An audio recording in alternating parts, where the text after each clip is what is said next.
Mutig und kühn, die Führung. Hitler's darkest secrets Eines Volkes fordere anderes Volk sich. and most terrifying weapons. Lost below the waves. Until now. How did hundreds of deadly subs just disappear at the end of World War II, only to be found decades later, still in perfect shape in the deep? A new stealth weapon brings terror to the oceans. This is a dirty war. Evidence of a naval revolution, lost for a century, beneath the storm-ravaged seas of the British Isles. The world was shocked when the Allies opened them and found hidden technology, strange cargo, and signs of a war that wouldn't end. These weren't just submarines, they were scary and smart time capsules that were beneath. Let's find out what's hidden under the waves. The surrender of the Steel Wolves. In May 1945, the seas that had been filled with the sound of German U-boats hunting were suddenly quiet. Hitler was no longer alive. Germany was falling apart. Hundreds of submarines were still lurking below the waves across the Atlantic, waiting for orders that would never come. Crews lived in those steel cages on old air and fear. Their radios were sending broken messages, half words, and pieces of a dying order. The big fleet of U-boats that used to attack ships from Norway to the Caribbean no longer had a boss, a reason to exist, or a future. Some captains came to the top to get more information. Others stayed below, not sure if coming to the surface would mean freedom or death. No one told the sea that the war was over. Then, on May 8th, a last signal broke through the noise. Admiral Karl Dönitz, who was Hitler's choice to take over as leader of the Allies, told all of the U-boats to stop fighting, come to the surface, and surrender to the closest Allied force. The Wolves of the Atlantic were coming home after 6 rough years of war under the water. Ships with black paint broke through the water in the Bay of Biscay, the Norwegian fjords, and the cold North Atlantic. First periscopes and then conning towers went up. Men climbed out into bright sunlight that they hadn't seen in months. To show that they were ready to give up, they tied white sheets and undershirts to antennas. The guns on the Allied planes were ready, but they didn't fire. The chase was over. The shooters were now the ones being chased. For the Allies, it was a sight they had never seen before. Dozens of subs coming to the surface at the same time, their engines coughing, and their crews standing on deck in silence. In harbors from Denmark to France, from Trondheim to Kiel, the water sparkled with the reflections of U-boats that had given up. Each had its own story, about troops that went missing, convoys that never showed up, and a war that was fought in the dark. Pledge was the name of the British Navy's part of the operation. The goal was easy but very important. Get every submarine that had given up, keep an eye on it, and make sure it didn't sink.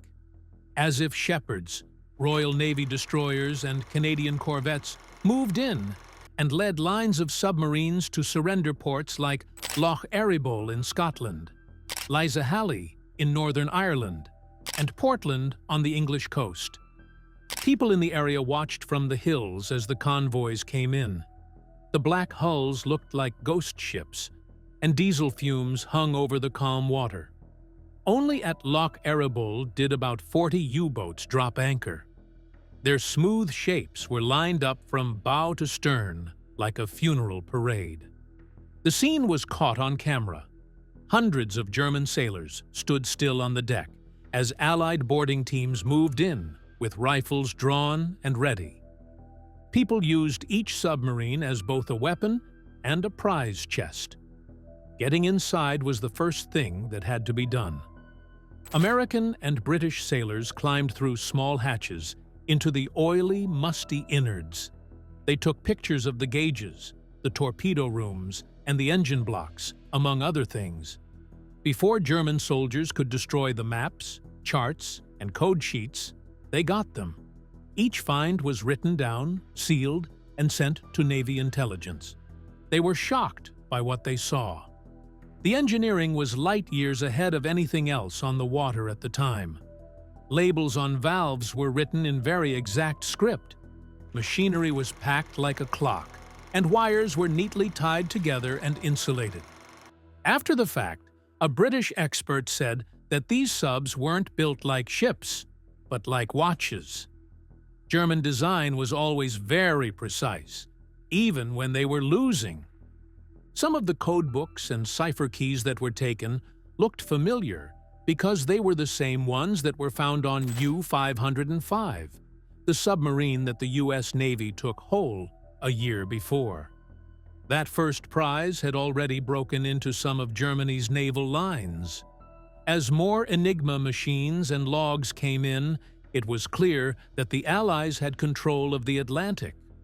The tools that the wolves used to hide their tracks were now proof that they were caught. Outside, the decks were full of soldiers and sailors who had been trying to kill each other for months. Now that they were within arm's reach, they looked at each other carefully, but didn't say much. Many German submariners were barely 20 years old and were tired and hungry. They gave up their sidearms, walked ashore, and got in line to be treated as prisoners of war. Some people felt ashamed when they gave up, while others felt relieved. Most people don't make it through what they did. 3 out of every 4 of the 40,000 men who served in U-boats during the war never came back. The people who were still alive on these last boats knew they were very lucky. The war they fought in the dark under the sea didn't end in victory, but with them being worn out. By summer, Allied harbors were full of submarines that had been taken. Rows of them were tied next to each other, and the periscopes rose up like a forest of steel. While engineers talked about what to do with this huge ship, British officers took stock. Should they keep them? Look at them? Throw them away? There was one thing that was certain. The plans for the future were hidden inside these subs. Each boat was a puzzle. Some were full of high-tech gear, others were empty, and some were set up to explode on their own.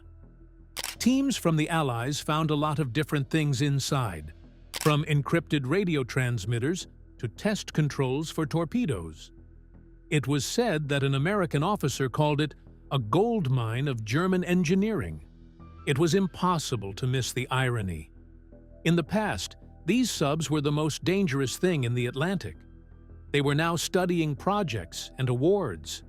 They were prisoners, and their machines were left out for other people to study. The men on their ships had once watched Allied ships through periscope sights. What was once hidden was now shown. What used to be scary was now just machinery that needed to be figured out.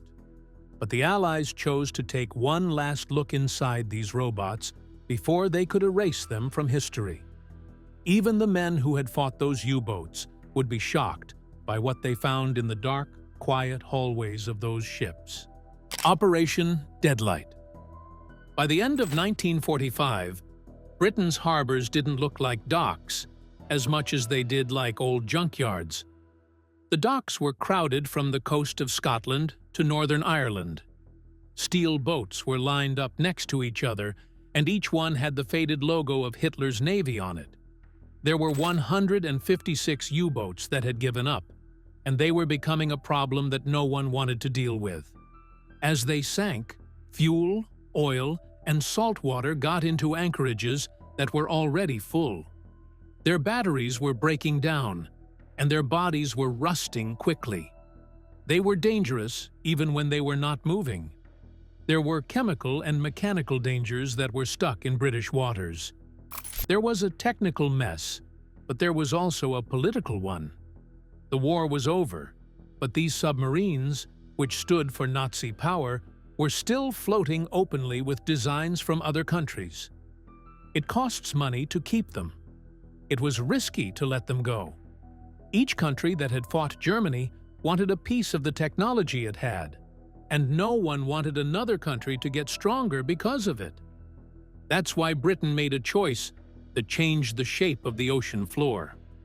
The Royal Navy talked about a plan called Operation Deadlight in the fall of 1945. Its cruel goal was to drag every U-boat that gave up out into the Atlantic and sink it.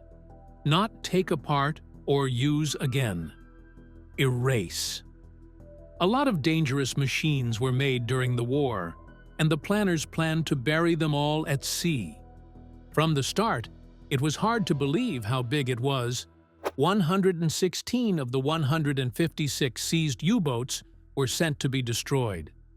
The advanced models, like the Type 21 and 23, were saved to be studied. They were spread out between the US, the UK, and the USSR. But the rest, the regular soldiers who fought in the Atlantic War, were in for a different ending. At Loch Ryan in Scotland and Lisahally in Northern Ireland, sailors started getting the doomed fleet ready. Each submarine was given a number, and its fuel was drained, and its weapons were taken away. In the docks, you could hear the grind of chains and the slap of waves on rusty steel. There were tugboats ready to take the old killers out to sea one last time. They were going to 3 dumps marked on Royal Navy maps, only as XX, YY, and ZZ. These were about 100 to 120 nautical miles northwest of Ireland. The Atlantic would be their death in the open. Waghroof's first group of ships set sail in November 1945. It looked like the plan was simple: pull a group of submarines out, sink them, and then come back.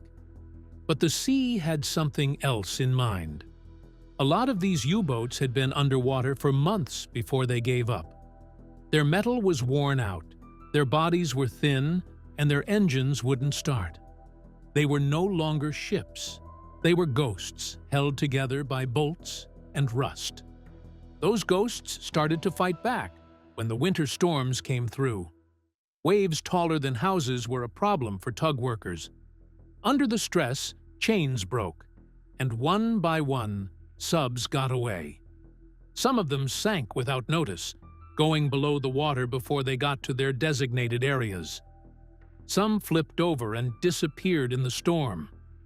The Royal Navy wrote down every loss, but never tried to save anyone. Each hull that went down meant one less thing to pull. More than 50 boats had already sunk by February 1946, before they even got to the target areas. The sounds of the quiet were broken by the sea. The end was quick and sad for those who made it through the trip. Once they were in place, cruisers and frigates of the Royal Navy circled like killers. Direct gunfire, with shells going through steel and sending echoes across empty waves, sank some subs. Others were sunk by opening sea valves and letting the Atlantic flood in, or they were destroyed by explosives buried deep inside. The sailors who were there saw something beautiful and scary at the same time.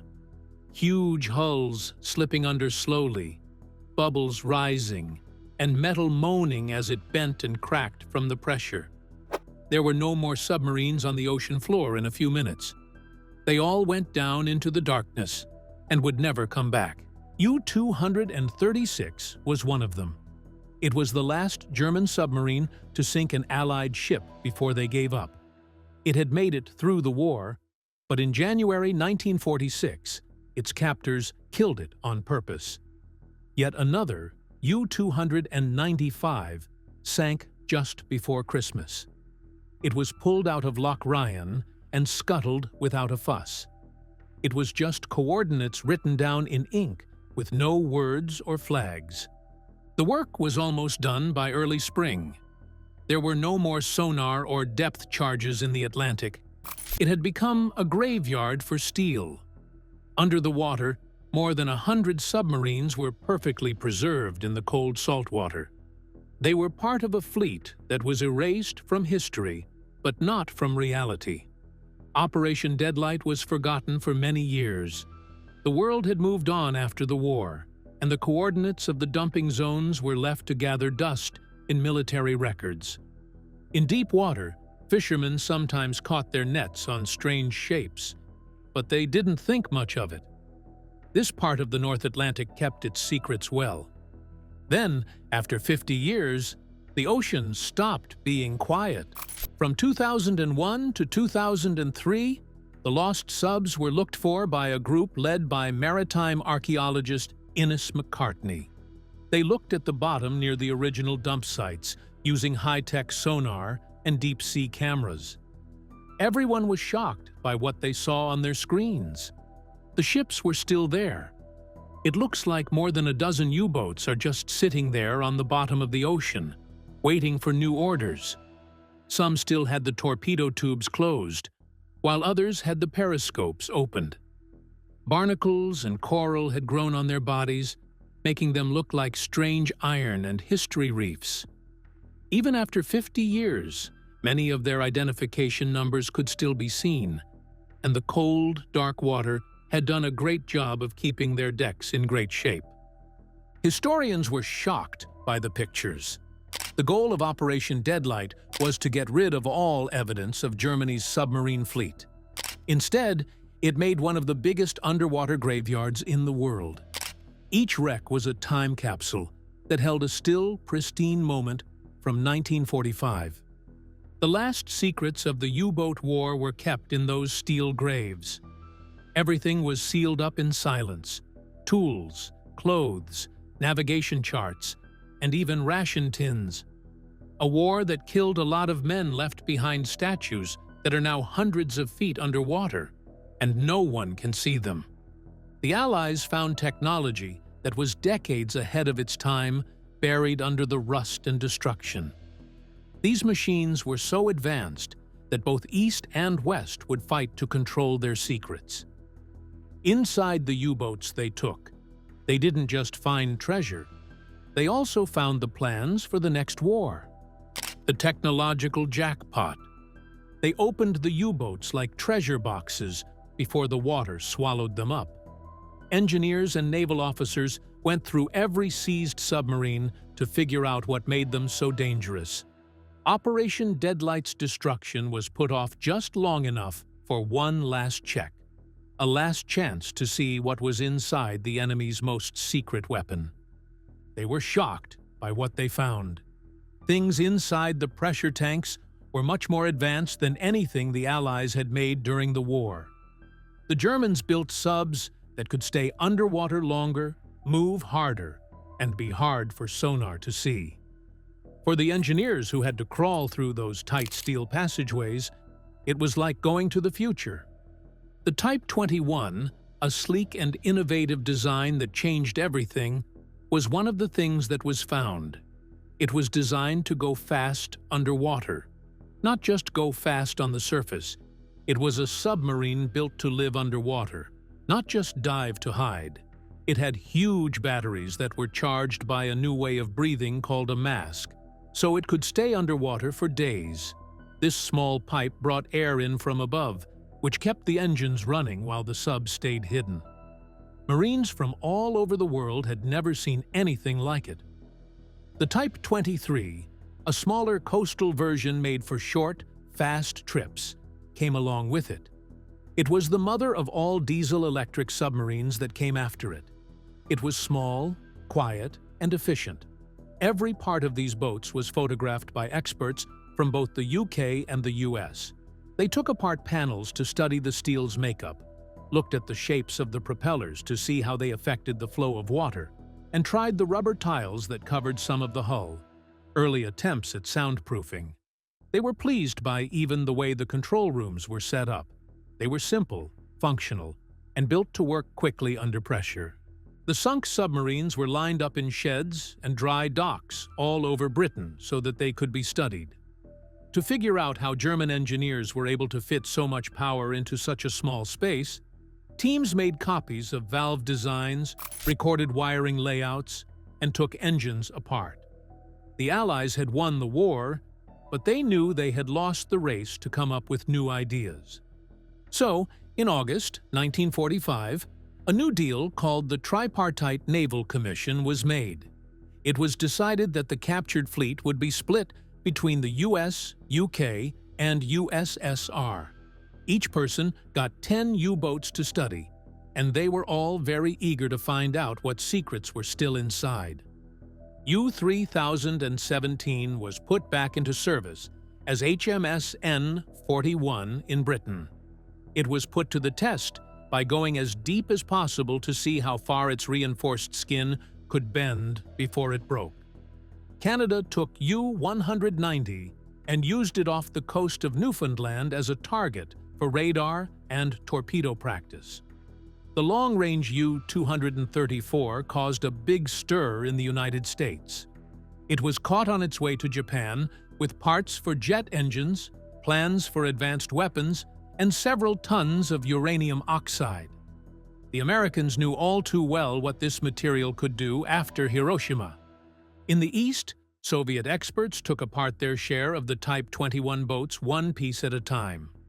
They were able to find every rivet and weld, and soon Russian shipyards were making whole new subs. They were from Germany and were called the Whiskey class. The Americans on the other side of the Atlantic were doing the same thing. The Guppy program, which made U.S. submarines last longer underwater, was based on the shape of the Type 21. The Tang class, which was the first truly modern American warship, was based on these plans. When nuclear propulsion came along 10 years later, the new ships were still based on the general shape of the captured German hulls. It was hard not to see the irony. Gears made in Hitler's factories were now used by both sides of the Cold War. The Allies didn't just take advantage of robots. The people whose minds made the submarines came with them. German naval engineers, experts in propulsion, and metallurgists were questioned in secret and then hired through schemes like Operation Paperclip. Some of them went to the US, some to Britain, and some even to the USSR. The same people who worked to sink Allied ships were now making subs for the winners. In order to rebuild peace using information gained from a war that was based on killing, there was a moral gray area. Also, not everything that was found in the U-boats was science. Once the engineers were done making a list of all the tools, they started finding the smaller, stranger things. They found ceremonial daggers, uniforms with the Iron Eagle on them, English-language propaganda handouts meant to discourage Allied sailors, and personal diaries that talked about life at sea. Some boxes still had rations that hadn't been opened, rusted guns, and pictures of families who had been left behind. These pieces showed something more profound, the war machine's human side. It looked like every submarine had two stories to tell. One was about technology, like lines, turbines, and new ideas that are cold. The other one was about the people who had to fight for months while living in those metal tubes. Those items were just as important to historians as any plan. They showed the thoughts of a country that thought it could win a war by making steel perfect. Most of the U-boats that were still around at the end of 1947 had been studied, copied, and then destroyed. But their impact wouldn't go away. Shipyards from Britain to the Black Sea were already making ships with plans that were based on them. From destruction to discovery.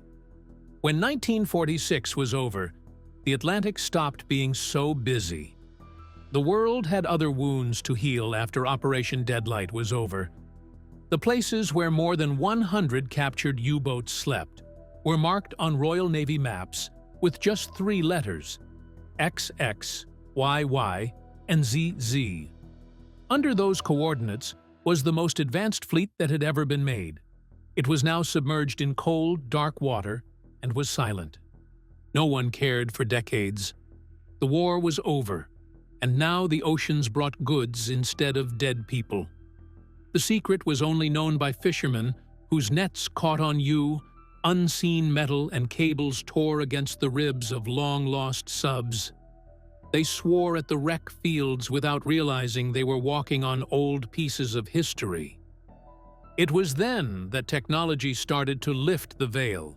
In the early 2000s, sonar, ROVs, and computer mapping made it possible to see things that couldn't be seen before. Maritime archaeologist Inled Cartney led groups back to the Deadlight sites, following the coordinates that had been almost lost to time. Everyone was shocked by what they saw on their computers. A lot of U-boats were still lying there, standing up and looking eerily whole. Their conning towers stuck out of the water, and the silty decks were covered in them. The torpedo tubes were sealed, and the control screens were frozen in place. Under the ROV lights, even the Kriegsmarine symbols could be seen shining dimly. The graves that the Allies tried to erase was mostly still there. Not long after, the finding became part of a bigger story about resurrection. The tight bunks and rusty tools of U-534's crew were shown when it was raised from the Kattegat Strait in '93. Across the Atlantic, U-505 was kept in good shape in Chicago. It was the first enemy warship to be shown in the United States. And in Labo, Germany, U-995 was turned into a memorial. Its tight hallways now sound like footsteps instead of engines. How people around the world saw these ships changed. They were once scary signs, but now they're lessons to remember. Steel ships from museums in Germany, Norway, France, and the United States were open to the public. Curators didn't tell stories of victory. Instead, they told stories that warned of what happens when progress is made without morality. The wrecks were called coffins of history by divers who had been there. They felt like time had stopped there, and the ocean could be heard whispering through empty spaces. But the sea charges a fee to keep its memories safe. The subs are being eaten away by the same cold water that kept them alive. When tanks break, fuel leaks out, and metal breaks down. Off the coast of Norway, broken jars on U-864 leaked mercury, which is bad for the environment because the war is over. Scientists now keep an eye on these underwater tombs as both historical sites and danger zones. But one wreck wouldn't stay dead.